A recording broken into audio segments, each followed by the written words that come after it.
అహల్య గారు, నేను రెడీ. నేను బాబు కూడా రెడీ అండి. అరే రే రే రే రే రే రే, అంతా నేను చెప్పినట్టే రెడీ అయ్యారే. బాబుని ఎలా రెడీ చేశానో చెప్పండి. రే బుజ్జి కన్నా, నువ్వు సూపర్గా ఉన్నావురా. హీరోలా ఉన్నావు.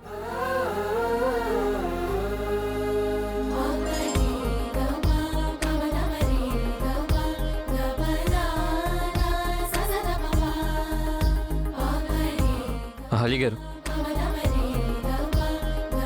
ఈరోజు మన ఇద్దరి కళ్ళు మన హీరో మీదే ఉంటాయి. వీడికి దిష్టి చుక్క పెట్టారా? పెట్టానండి.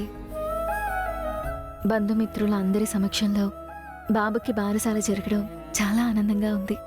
అవునండి, చాలా రోజుల తర్వాత ఈ ఇంట్లో జరుగుతున్న ఫంక్షన్ కాబట్టి అమ్మా నాన్నల దగ్గరుండి అన్ని ఏర్పాట్లు చేస్తున్నారు. ఇంకా మా ముసలిదైతే నా మునిమనువడి బారసాల అని ఆనందం పట్టలేకపోతుంది.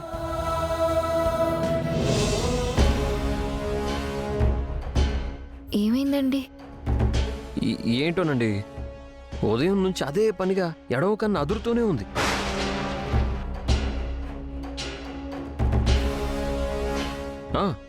ఎడవ కన్నా అదిరితే ఏదో అపశకునం అంటారు కదా, ఫంక్షన్లో ఏమైనా ప్రాబ్లం వస్తుందేమో.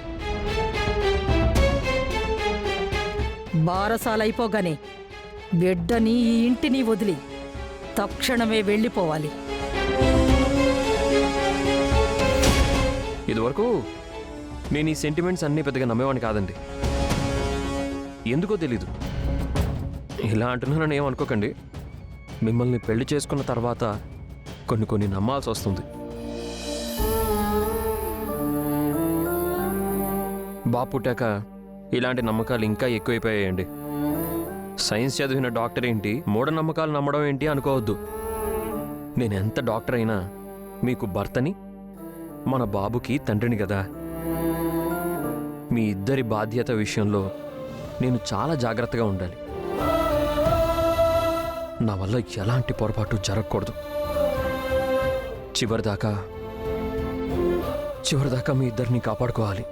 దేవుడా, ఈయన కడ వరకు మమ్మల్ని కాపాడుకుంటాను అంటున్నారు, కానీ నేను ఈ రోజే ఈ ఇంటిని, నా బిడ్డని, ఈయన్ని వదిలి వెళ్ళాలి. అందుకేనేమో ఈయన ఎడమ కన్ను అదురుతోంది.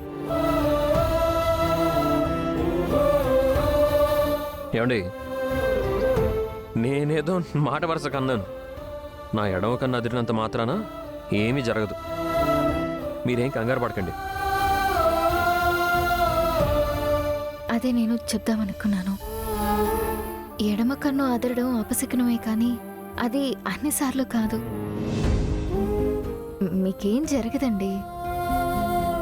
మీరుండగా మాకేమీ కాదు. ఈ భరోసాని, నమ్మకాన్ని కడదాకా నిలబెట్టుకోవడమే నా బాధ్యత అండి.